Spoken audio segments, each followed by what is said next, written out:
So டிக்ஷனரினா என்னன்றது உங்களுக்கு தெரியும் இல்லையா? I will copy this dictionary. So இந்த டிக்ஷனரி நான் காப்பி பண்ணிக்கிறேன். இப்போ கொஞ்ச நேரத்துக்கு முன்னாடி போட்ட எக்ஸாம்பிள். ஸோ டிக்ஷனரினா இதுல கீ வேல்யூ பேர் இருக்கும். இப்போ இந்த டிக்ஷனரியில கீயோட டேட்டா டைப் என்ன, வேல்யூவோட டேட்டா டைப் என்ன? ரெண்டுமே ஸ்ட்ரிங்னா? ரெண்டுமே ஸ்ட்ரிங் இல்லையா? எந்த ஒரு மாற்றமும் இல்லை. எல்லாத்துலயும் வந்து கீயும் ஸ்ட்ரிங், கீன்றது இந்த ரெஜிஸ்டர் நம்பர், வேல்யூன்றது இந்த 1.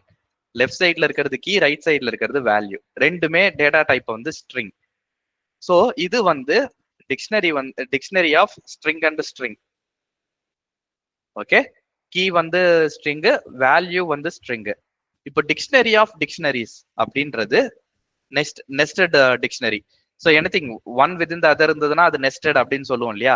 ஒரு ஃபார் லூப்குள்ள இன்னொரு ஃபார் லூப் இருந்ததுன்னா நெஸ்டட் ஃபார் லூப். ஒரு இஃப் கண்டிஷனுக்குள்ள இன்னொரு இஃப் கண்டிஷன் இருந்ததுன்னா நெஸ்டட் இஃப் கண்டிஷன். அதே மாதிரி டிக்ஷனரிக்குள்ள டிக்ஷனரி இருந்ததுன்னா அது நெஸ்டட் டிக்ஷனரி. இப்போ ஃபார் எக்ஸாம்பிள், இந்த ஸ்டூடெண்டோட நேம் பிரியா இல்லையா? இந்த ஸ்டூடெண்ட் வந்து ஒரு 5 சப்ஜெக்ட் எழுதியிருப்பாங்க செமஸ்டர்ல. அந்த 5 சப்ஜெக்ட்டுக்கும் மார்க் இருக்கும். ஒவ்வொரு சப்ஜெக்ட்டுக்கும் ஐ மீன் அந்த 5 சப்ஜெக்டும் நேம் இருக்கும், ஒவ்வொரு சப்ஜெக்ட்டுக்கும் மார்க் இருக்கும். கரெக்டா? அத how can we represent that? இந்த ஸ்டூடெண்டோட மார்க்ஸை நான் எப்படி ரெப்ரசன்ட் பண்றது? சப்ஜெக்ட் நேம் அண்ட் மார்க், அதை வந்து நான் எப்படி ரெப்ரசன்ட் பண்றது? ஸோ ஸ்டூடெண்ட் ஆஃப் மார்க்ஸ் இல்லையா? இந்த ஸ்டூடெண்டோட மார்க்ஸ், மார்க்கை நான் எப்படி ரெப்ரசன்ட் பண்றது? Mark itself is a dictionary. It contains subject name இல்லைன்னா subject code, whatever it is, நேமோ கோடோ, சப்ஜெக்ட் நேம் அண்ட் மார்க் இல்லையா? கீ வந்து சப்ஜெக்ட் நேம். 10 ஸ்டூடெண்ட் இருந்தாங்கன்னா 10 ஸ்டூடெண்ட்டுக்கும் அந்த சப்ஜெக்ட் நேம் இங்கிலீஷ்னா இங்கிலீஷ் தான் இருக்கும், தமிழ்னா தமிழ் தான் இருக்கும், மேக்ஸ்னா மேக்ஸ் தான் இருக்கும் இல்லையா? Key will not change. ஆனா அந்த 10 ஸ்டூடெண்ட்டுக்கும் mark can change. So mark is a dictionary again. So மார்க்ஸ்ன்றது ஒரு டிக்ஷனரி. அதுல for example English 89, Tamil 90, maths 98. So ஒரு 3 சப்ஜெக்டோட மார்க் போடுறேன்னு வச்சுக்கோங்களேன். இப்போ இந்த ஸ்டூடெண்ட்ன்றது ஒரு டிக்ஷனரியா?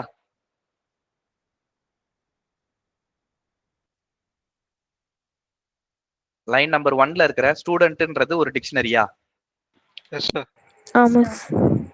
ஸோ அந்த டிக்ஷனரிக்குள்ள மார்க்ஸ்னு ஒரு கீ இருக்கா?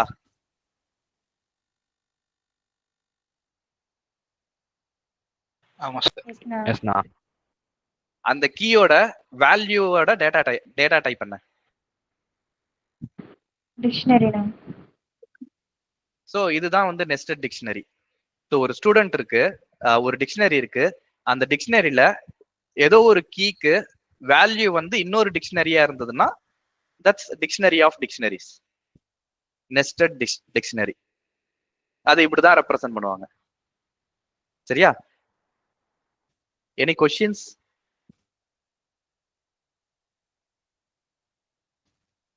இதை யூசர் கிட்ட இருந்து எப்படி இன்புட் வாங்கலாம் அப்படின்னா, நம்ம ஃபர்ஸ்ட் வாங்கின மாதிரி ரெஜிஸ்டர் நம்பர் தான்.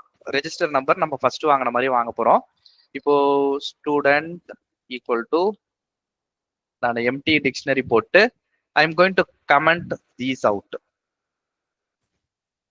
கமெண்ட் பண்ணிட்டு student I am going to get all these inputs from the user. Student of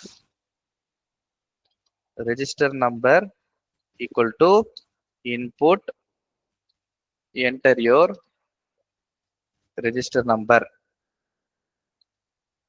Student name equal to input of enter your name.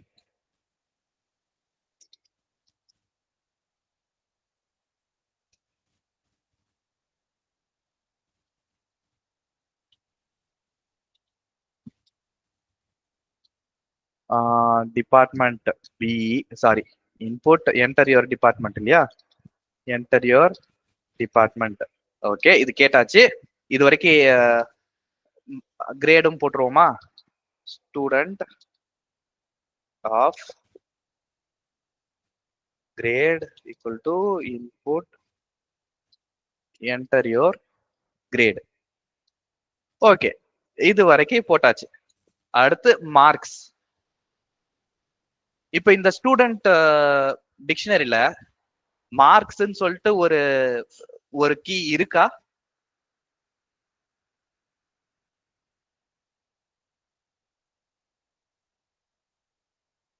No, sir. So மார்க்ஸ்ன்னு சொல்லிட்டு ஒரு கீயை நம்ம ஃபர்ஸ்ட் போடணும் இல்லையா? மார்க்ஸ்ன்னு சொல்லி ஒரு கீ இல்ல. சோ மார்க்ஸ்ன்னு சொல்லிட்டு ஒரு கீ நான் புதுசா ஆட் பண்ணணும். Student of marks equal to அது ஒரு டிக்ஷனரி. ஸ்டூடெண்டோட மார்க்ஸ்ன்றது ஒரு டிக்ஷனரி. அதுக்கு இந்த மாதிரி எம்டியா நான் சொல்றேன் அப்படின்றத சொல்லிட்டோம். மார்க்ஸ்ன்றது ஒரு டிக்ஷனரி அப்படின்றத இந்த மாதிரி சொல்லிட்டோம். Student of marks equal to ஒரு எம்டி டிக்ஷனரி. இதுக்கு முன்னாடி ஸ்டூடெண்டோட நேமோ ரெஜிஸ்டர் நம்பரோ ஒரு ஸ்ட்ரிங்ன்றதை எப்படி சொன்னோம்னா அந்த ஸ்ட்ரிங் அசைன் பண்றதுனால தெரிஞ்சுது. இங்க மார்க்ஸ்ன்றது ஒரு டிக்ஷனரி. அதுல இங்கிலீஷ்ல எவ்வளவு மார்க்கு, தமிழ்ல எவ்வளவு மார்க்குன்றதெல்லாம் எனக்கு தெரியாது. ஏன்னா யூசர்ட்ட இருந்து நான் இனிமே தான் வாங்க போறேன். ஆனா மார்க்ன்றது டிக்ஷனரின்றது மட்டும் எனக்கு தெரியும். So I am initialising this dictionary.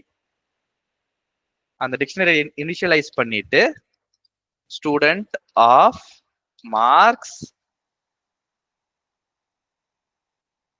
So மார்க்ஸ்ன்றது ஒரு டிக்ஷனரி இப்போ இல்லையா? அந்த மார்க்ஸ்ல இங்கிலீஷ் மார்க் நான் இப்ப என்டர் பண்ணணும். இங்கிலீஷ் மார்க்கை நான் இப்ப எப்படி என்டர் பண்றது அப்படின்னா it's dictionary of dictionary, nested dictionary இல்லையா? So add another key like this, English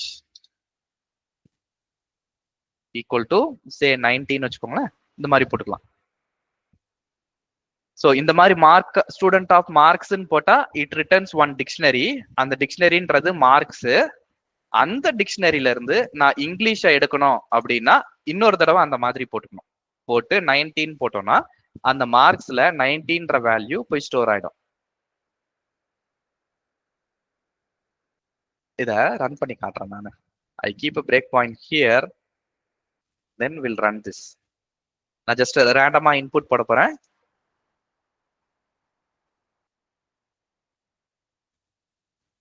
so இப்போ இந்த ஸ்டூடெண்ட்ல 1 2 3 4 5 சாரி 4 இருக்கு.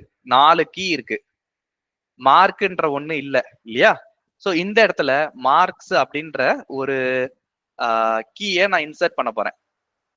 இப்போ மார்க்ஸ்ன்றது ஒண்ணு வந்துருச்சு. மத்ததெல்லாம் வந்து பாத்தீங்கன்னா ஸ்ட்ரிங் அண்ட் ஸ்ட்ரிங், கீயும் ஸ்ட்ரிங் வேல்யூவும் ஸ்ட்ரிங். இது வந்து கீ வந்து ஸ்ட்ரிங், வேல்யூ வந்து இட்ஸ் அ டிக்ஷனரி.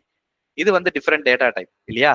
அதுல இப்ப நான் இங்கிலீஷ் மார்க் போடணும்னா இப்படிதான் போடணும். ஓகே, இது ப்ரோக்ராம் ஆக்சுவலி எக்ஸிட் ஆயிரும்.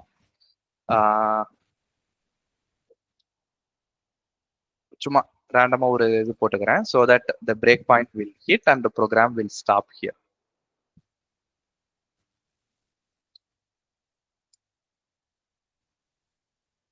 ஓகே, சோ இப்போ இந்த ஸ்டூடெண்ட்ல மார்க்ஸ்ன்றது ஒரு டிக்ஷனரி.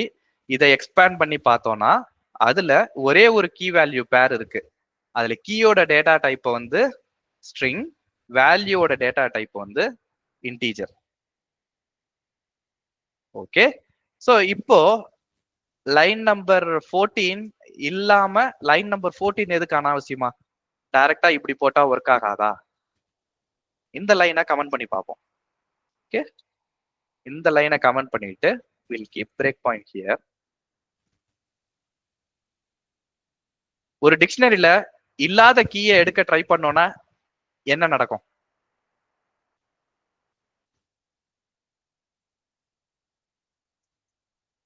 ஒரு டிக்ஷனரியில இல்லாத கீயை நான் எடுக்கணும்னு ட்ரை பண்ணனா என்ன நடக்கும்? கீ எரர் காமிக்கும். கீ எரர் காட்டும் இல்லையா? இப்போ என் டிக்ஷனரியில ஃப்ரூட்னு ஒரு கீ இல்ல. அப்போ ஃப்ரூட்னு ஒண்ணு நான் எடுக்க ட்ரை பண்ணனா எரர் வரும். கீ நாட் ஃபவுண்ட் அப்படின்னு சொல்லிட்டு எரர் வரும் இல்லையா?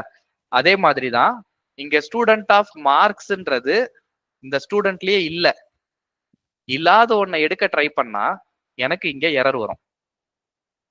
ஓகே, இந்த ஸ்டூடெண்ட்ல மார்க்ஸ்ன்றது ஒண்ணு கிடையாது. இல்லாத ஒண்ணு நான் எடுத்து அந்த மார்க்ஸ்ல தான் நான் இங்கிலீஷ் அசைன் பண்ண ட்ரை பண்றேன் இல்லையா? மார்க்ஸ்னே ஒண்ணு கிடையாது. அப்போ அதோட டேட்டா டைப் என்னன்றது தெரியாது. அதுல எப்படி நான் இங்கிலீஷ் அசைன் பண்ண முடியும் இல்லையா? மார்க்ஸ்ன்றது ஒரு டிக்ஷனரியா இருந்தாதான் இந்த மாதிரி பிராக்கெட் போட்டு வேல்யூ கீ போட்டு வேல்யூ அசைன் பண்ண முடியும். ஆனா மார்க்ஸ்ன்றது என்ன டேட்டா டைப்னே தெரியாது. அப்போ கீ எரர். மார்க்ஸ்ன்ற கீ என்னன்னு எனக்கு தெரியல அப்படின்னு சொல்லுது. அதுக்காக தான் இந்த கீ வந்து எப்படிப்பட்ட கீ அப்படின்றத முன்னாடியே டிஃபைன் பண்ணிடுறோம். இது ஸ்ட்ரிங்கா, இன்டீஜரா, டிக்ஷனரியா, லிஸ்டா என்னன்றது முன்னாடியே டிஃபைன் பண்ணிடுறோம். It's a dictionary. அதனால இது முன்னாடியே போட்டு அடுத்த இதுல இந்த மார்க்ஸ்ன்றது டிக்ஷனரின்றது அதுக்கு தெரியும். ஸோ அடுத்து ஸ்கொயர் பிராக்கெட் போட்டு அதுல ஒரு கீ கொடுத்தோம்னா அதுல வேல்யூ எப்படி போடுறது அப்படின்றது தெரியும். ஏன்னா it's a dictionary, right? So அதனால தெரியும். அதனாலதான் இந்த லைன் நம்பர் 14 நம்ம போடுறோம்.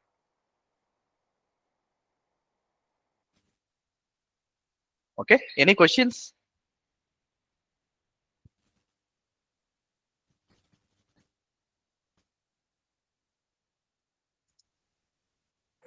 No, sir.